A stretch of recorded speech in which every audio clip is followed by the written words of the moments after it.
Cold War came in at a paltry 84. And man, it could have gone on for probably another 20 minutes. I wouldn't have minded. Pavel Polikowski, which I think I nailed that. So kudos to me. I had never heard of him before. He's a foreign director. This is a foreign language film, completely in Polish. Maybe some parts are in French because they're in France, of course. Yeah. But it's all foreign language. Filmed this in catching some Oscar foreign language film. Cold War sitting at 92% Rotten Tomatoes. Do you think that's the right Rotten Tomatoes score for this?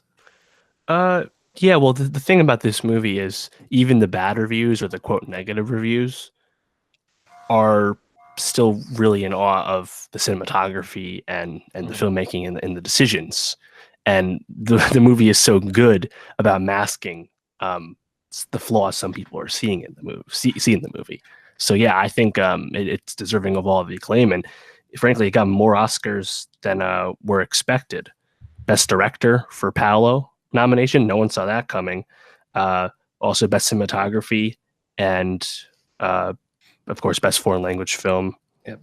So yeah, it's I'm really happy it did good, because this is one of those movies where like we didn't really see the trailer, or in Paolo won at Cannes, but we didn't get a trailer for the public until way later in the year. And like by then, we already kind of picked out. We think we know most of the slate. I'm like, wait, what's this movie? And it gets a really slow release. Doesn't come out. It's only made like $3 million, not even $3 million worldwide, which is all here. So it's like low under the radar. Then I see it, I'm like, wow, I really wish this got more of a push, because like like you said, black and white subtitle, Polish subtitles. It's a big ask for people. We've already been telling everyone already did Roma. Can they do this again? Right. And this one also has a 4:3 aspect ratio. It's definitely not Alita, right? Yep. No. But I think it's actually like a really beautiful movie, and I really like Paolo's choices in terms of how it told the story. So yeah, I think it deserves the acclaim for sure. Yeah, you mentioned the trailer. That trailer, I remember watching it for the first time, and it really captured me. And it's this black and white, obviously very stylistic. A lot of close-ups on Zula in the trailer with like the jazz singing underneath. It was an awesome trailer, and the movie definitely lived up to it. And the cinematography, I think, is just like absolutely breathtaking. There's so many different moments in this movie where I think about how it was shot, or I can remember exactly what a scene looked like, which is usually a testament that something really caught my eye. I think about like the beginning and also kind of the end, where they're like in that like broken down church and with the snow covering everything. I think about them in like the jazz hall, or the performances that the people from the country are giving, especially when like Stalin is like in the background. There's so many different scenes like that, walking through Paris or walking through like war-torn Germany. A lot of really awesome moments. I mean, this follows Zula and Victor, or Victor, and played by Joanna Kulig and Tomasz Ka, respectively. And they give, I think, really great performances for a script that's very maddening to like watching their story unfold. I just wanted them to be like, what are you guys doing? Like, just stop like all your back and forth, just figure it out. And I was actually surprised at how much I actually cared by the end. I give Pavel a lot of credit for that, because man, I did not like these characters most of the time, but I still wanted them to end up together. And that's a testament to, I think, his filmmaking and telling this story, which apparently is inspired by his parents. Right. So what did you think of the performances?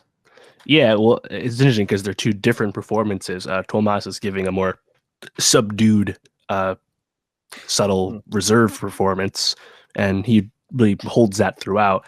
And then Joanna's giving more of a like pent up, I don't want to say rage, but like there's a lot under the surface with her, especially as she gets older throughout the story. And to your point about the actual story and like their journey, the script doesn't really show any of the moments in between anything. The screenplay is just the major events and their relationship as effectively side pieces for each other across Mhm. the decades in Cold War, post-war Europe, right? Yep. It's a very interesting premise, and the fact that it's also based off his parents is a little eyebrow raising, considering the story is telling. Again, we don't actually know how accurate it is for his in terms of his real experience, but still. Um, and yeah, obviously cinematography stands out not only because it's black and white and because of the aspect ratio, but it's a lot of like medium shots. It's a lot of shots of the faces, stuff like that.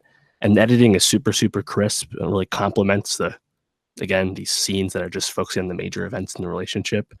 Um, that's just a really interesting way to tell a story of romance because it's very unconventional. Mhm. So, I mean, I was watching, I'm like impressed with everything the movie's making, while also, again, like you, starting to actually get invested in the story.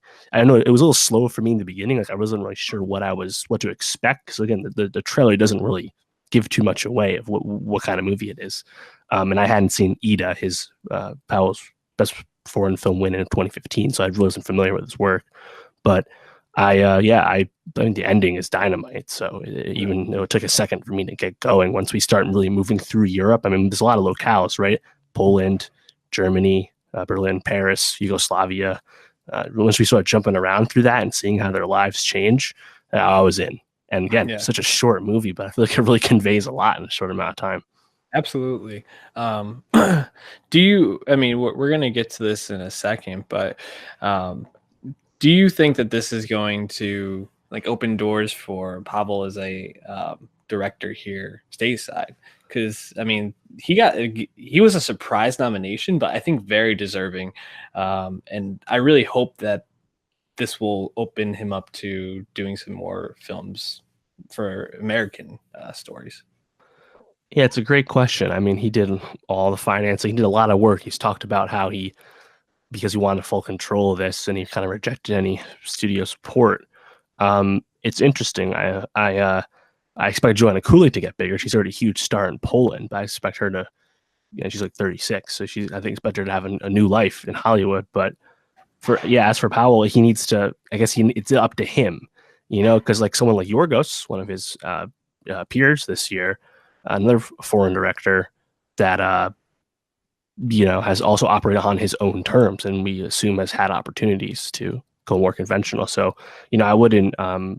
It doesn't sound like he wants to make any concessions in terms of his craft. So I wouldn't be surprised if he continues to operate at this small scale, to be honest. But now there's even more eyeballs on what he does, which is going to be a good thing.